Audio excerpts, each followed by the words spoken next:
Impulse product family is high-speed, high-density product family that supports signal transmission for 112 gig PAM4.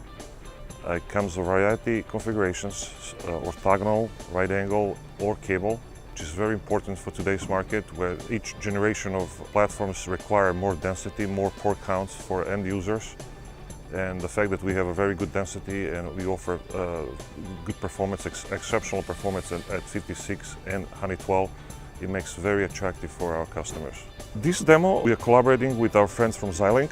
They're providing SerDes that sending 112 PAM4 signal. We are using our CTV, orthogonal CTV test cards, and as you can see, signal starts from their chip and goes through our orthogonal CTV setup. In the industry, this is representing a long reach channel.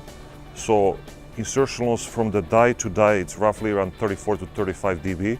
Our performance is BR error, it's e to the minus 8, which is very good for this lengthy channel. Typical applications for the Impulse product family would be switches, routers, everything that requires processing signals at the higher bit rates like 56 PAM4 or 112 gig PAM4. They are looking at this type of connector system for their solution.